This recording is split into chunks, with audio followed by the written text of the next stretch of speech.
For 10 years, Evelyn Marsh watched her family gather without her.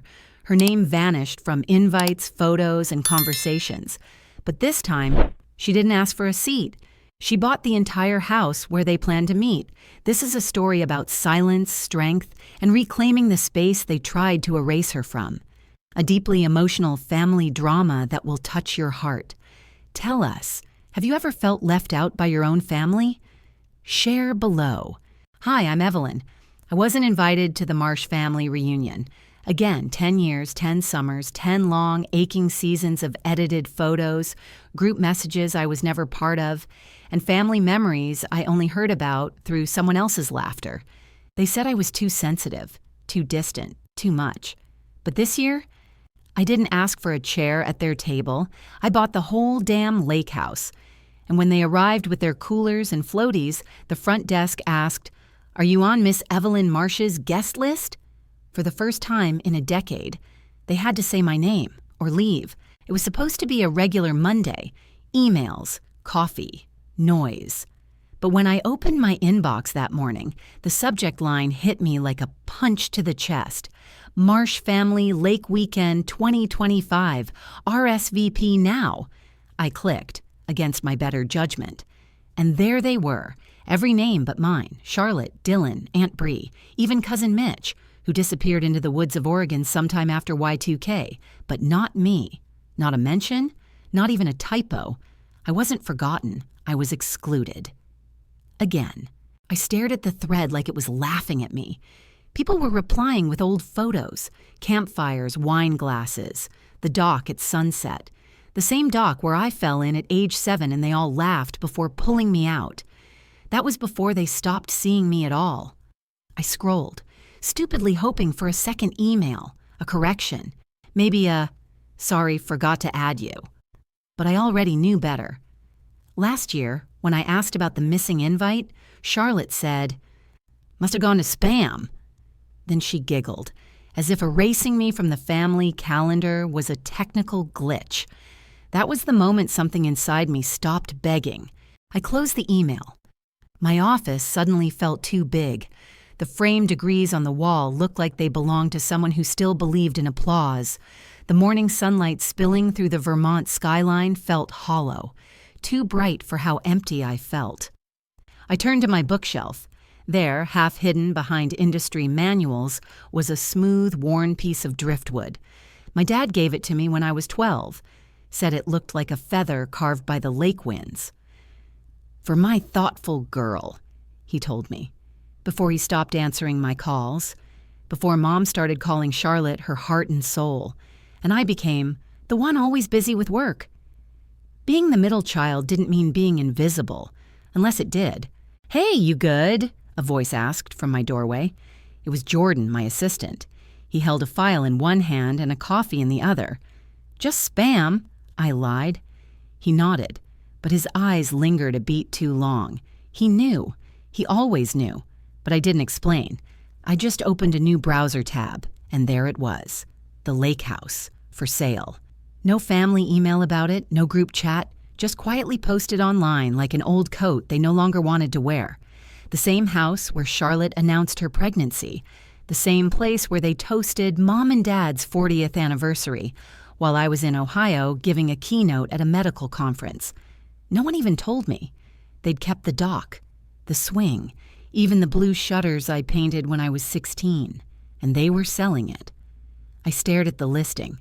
My cursor hovered over contact agent, and then I clicked. The confirmation email from the realtor hadn't even arrived before my phone rang. I didn't need to check the screen. I knew the ringtone. Mom. I answered. "Evelyn, sweetheart." She began in that too sweet tone she used when delivering bad news with a ribbon tied around it. "We were just discussing the reunion.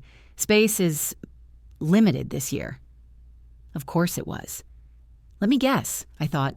Charlotte's kids need the bunk beds again? Mitch can't sleep near windows? "We just want to keep it simple," she added. "No drama." She always said that, and yet I was always the one labeled dramatic. I didn't raise my voice, I didn't cry, I just said, "Thanks for letting me know." Then I hung up. I poured a glass of water, Sat at the table, opened my budget spreadsheet. Liquid cash stable, stock options, vesting soon, discretionary assets available. "Let's play," I whispered. A week later, I stood at the wooden gate of a storage unit I hadn't opened in nearly 6 years. Unit 12C. It groaned open like it remembered me. Inside, boxes of journals, unused kitchen tools, a cedar chest that smelled like lavender and dust, my grandmother's trunk. She died the year after the lake house was built. We were close. Closer than I ever was to Mom. She once told me, "Silence doesn't mean you're wrong, it just means they're too loud." Inside the trunk was a journal. Sea green cover, seashell buttons glued on crookedly, her signature style.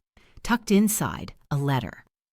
"Evelyn, use this when they pretend not to know who you are. I left it for you. Love doesn't always come with invitations. Sometimes it arrives through the back door, holding a key." Below it, a notarized trust document. Her name, my name. A clause about defaulted taxes. Transfer rights if obligations aren't met. I didn't understand all of it, but I knew who to call. 14 days later, the same number of days they'd be packing floaties and board games. The house was mine, legally, cleanly, fully.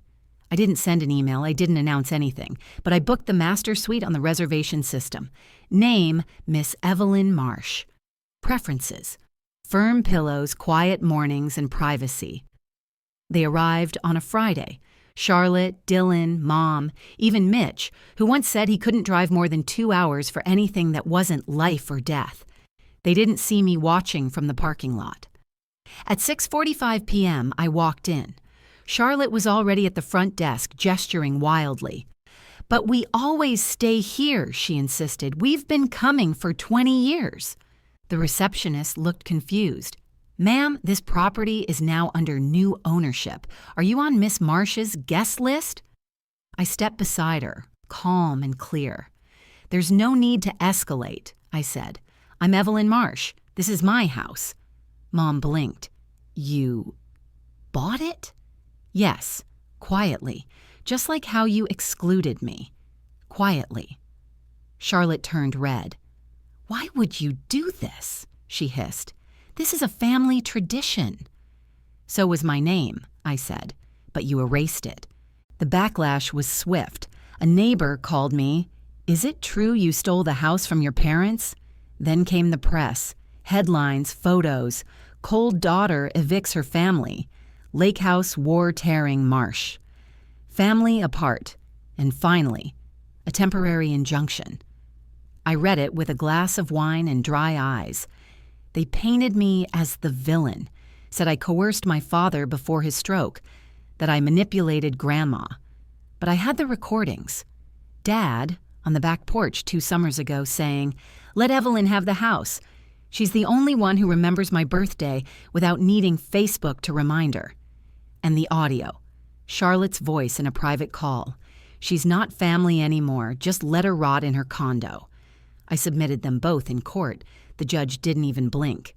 Miss Marsh acted within her rights. The trust was clear. The exclusion was documented. Case dismissed. Charlotte looked at me like I'd ruined her life. I just looked back. I didn't ruin anything. I simply claimed what you tried to bury.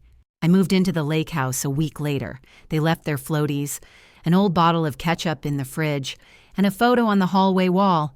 Everyone but me, toasting marshmallows. I didn't take it down, let it hang. Proof that once I was invisible, and now I choose not to be. In Grandma's old room, I found our wind chime, broken, dusty, but still there. I sat at the kitchen table and slowly, patiently strung it back together.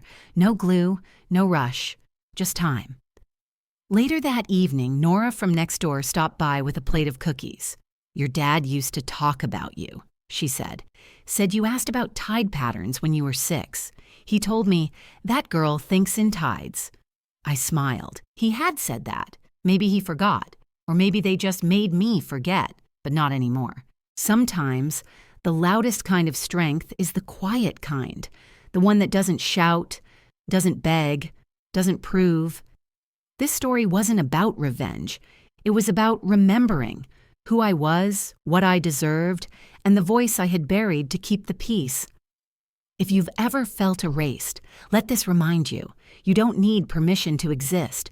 You don't need an invitation to reclaim your space.